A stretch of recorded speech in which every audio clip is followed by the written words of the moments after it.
ஹுமஸத்தில் லுமஸா வயலுல் லிகுல்லி ஹுமஸத்தில் லுமஸா. புறம் பேசி குறை கூறி தெரியக்கூடிய ஒவ்வொரு நபர்களுக்கும் கேடுதான். ரெண்டு விஷயத்தையும் அல்லாஹ் ஒன்றாக்குகின்றான். ஹுமஸா லுமஸா, குறை கூறி பேசுவது, புறம் பேசுவது. இந்த இரண்டு விஷயங்களை செய்பவர்களுக்கு கேடுதான் என்று அல்லாஹ் தஆலா குறிப்பிடுகின்றான். இதனால் ஏதாவது பிரயோஜனம் இருக்கிறதா என்றால் ஒரு பிரயோஜனமும் இல்லை. இதைத்தான் ஜும்மாவிலும் கூட நான் பலமுறை சொல்லியிருக்கின்றேன். ஒரு விஷயத்தை பற்றி நீங்கள் புறம் பேசுகிறீர்கள், அதாவது அந்த விஷயத்திற்கு ஸ்டெப் எடுப்பதாக நினைத்து நீங்கள் பேசுகிறீர்கள் என்றால் உங்களுடைய ஸ்டெப்பின் மூலமாக மாறுதல் இருக்க வேண்டும். மூன்றாவது ஒரு மனிதரை பற்றி நீங்கள் பேசுகிறீர்கள், அவர் அதை செய்து விட்டார், இதை செய்து விட்டார். மாற்றம் என்ன? நீங்கள் பேசுவதினால் உரிய இடத்தில் நடவடிக்கை எடுத்து பாசிட்டிவ் ஆர் நெகட்டிவ் நடவடிக்கை எடுக்க முடியும் என்றால் அந்த அதிகாரத்தில் அந்த இடத்தில் நீங்கள் இருக்கிறீர்கள் என்றால் நீங்கள் பேசுங்கள்.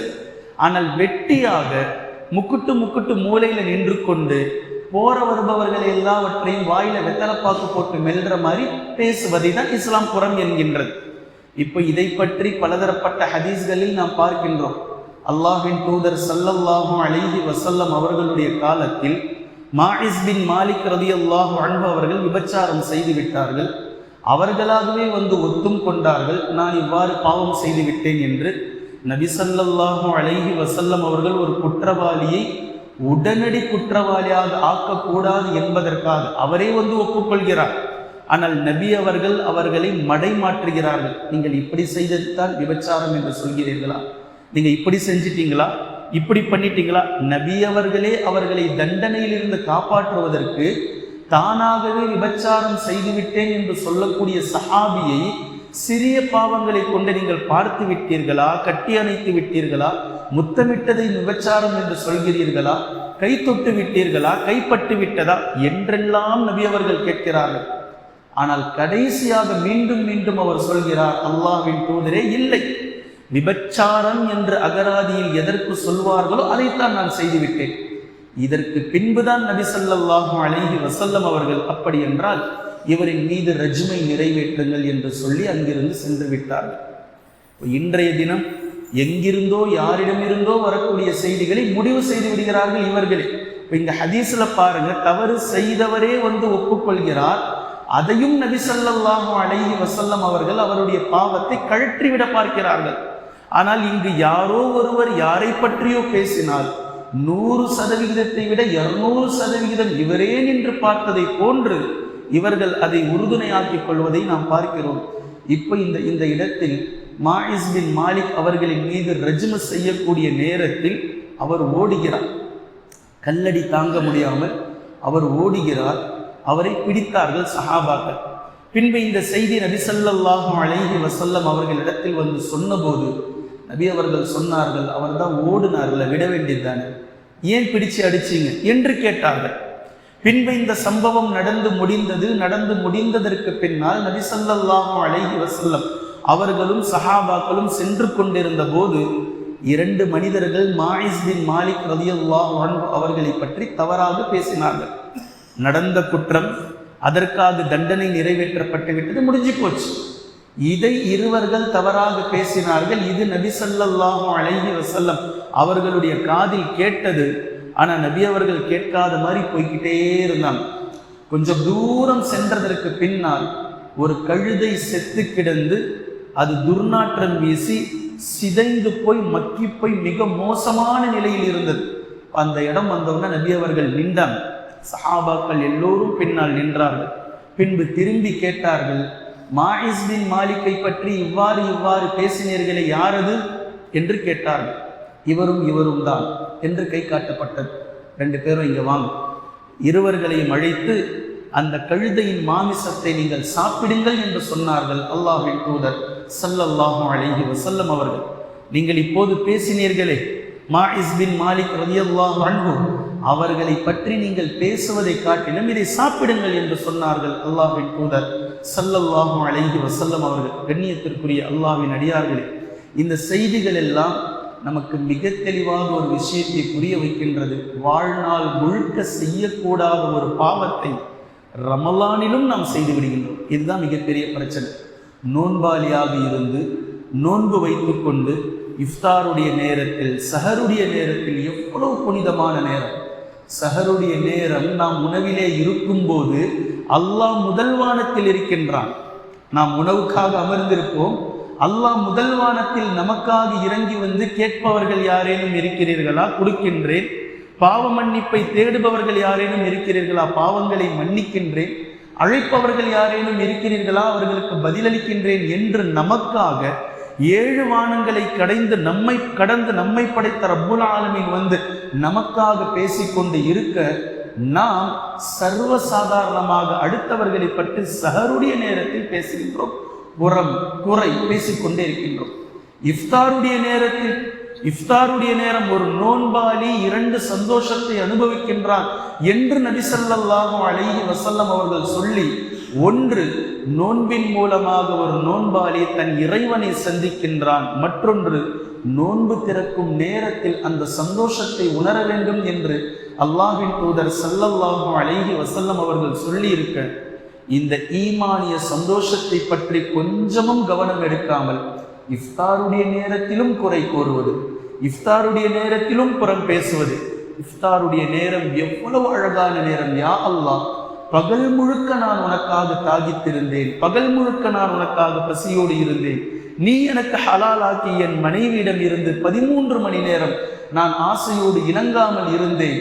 இவையெல்லாம் தாண்டி நான் புறம் பேசாமல் இருந்தேன், நான் பொய் பேசாமல் இருந்தேன், நான் அவதூறு பேசாமல் இருந்தேன், அடுத்தவர்களை பற்றி தவறாக பார்க்காமல் இருந்தேன், அந்நியத்தை நான் பார்க்காமல் இருந்தேன். என் கண் கொண்டு நான் பாவம் செய்யவில்லை, என் காதால் நான் பாவம் செய்யவில்லை, என் வாயால் நான் பாவம் செய்யவில்லை என்று அந்த நேரத்தில் நினைத்து அல்லாஹ்விடத்தில் இதை பறைசாற்றி, அல்லாஹ்விடத்தில் தன்னுடைய பலவீனத்தையும் தான் அவனுக்காக செய்த தியாகத்தையும் சொல்லி அல்லாஹ்விடத்தில் மன்றாட வேண்டிய அந்த நேரத்திலும் சிரிப்போடும் விளையாட்டோடும் சகஜமாக சமோசாவை தூக்கி போடுறது, வடையை தூக்கி போடுறது, ஜூஸை தூக்கி போடுறது, எத்தனை விளையாட்டுகள் இஃப்தாருடைய நேரத்தில், எத்தனை கூச்சல்கள் இஃப்தாருடைய நேரத்தில், எத்தனை மீன் மார்க்கெட்டை விட மோசமாக ஒவ்வொரு பள்ளிவாசலுடைய இஃப்தார் நேரங்களை நாம் பார்க்கிறோம்.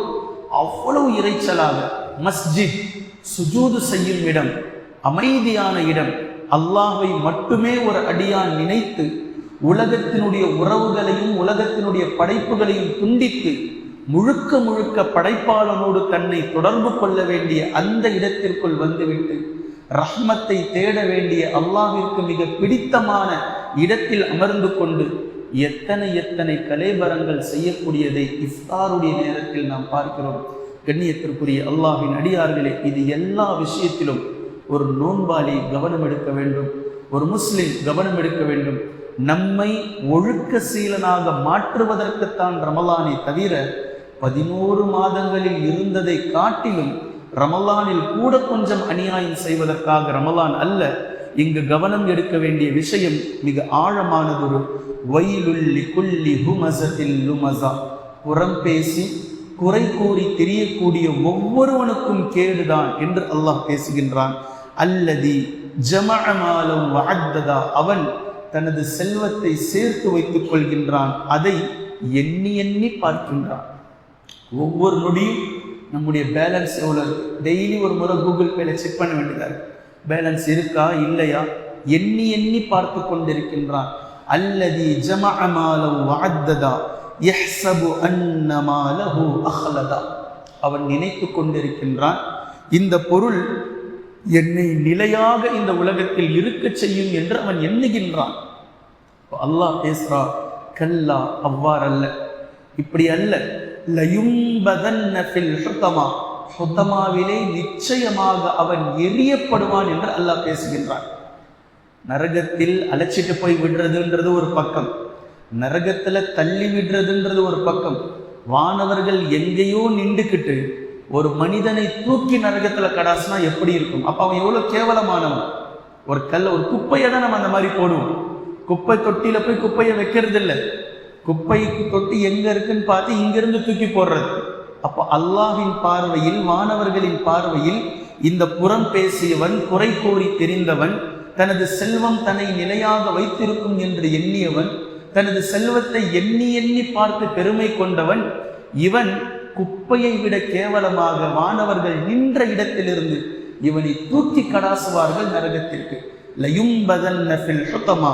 பின்பு அல்லாஹ் கேட்கின்றான், வமா அதராகமல் ஹுதமா, நபியே ஹுதமானா என்னன்னு தெரியுமா? பல நரகங்களை நான் வைத்திருக்கின்றேன், பலதரப்பட்ட நெருப்புகளை நான் வைத்திருக்கிறேன். இப்போ ஹுதமா இவர்களுக்கு, ஹுதமா என்றால் உங்களுக்கு என்னவென்று தெரியுமா? நாருல்லாஹில் மூகதா, அல்லாஹ்வினால் மூட்டப்பட்ட நெருப்பு. இந்த நெருப்பு எந்த நரகத்துக்கும் சொல்லப்படலை. அல்லாஹ் மூட்டினான் என்றால் எவ்வளவு கொடுமையானதாக கடினமானதாக இருக்கும் அந்த நெருப்பு.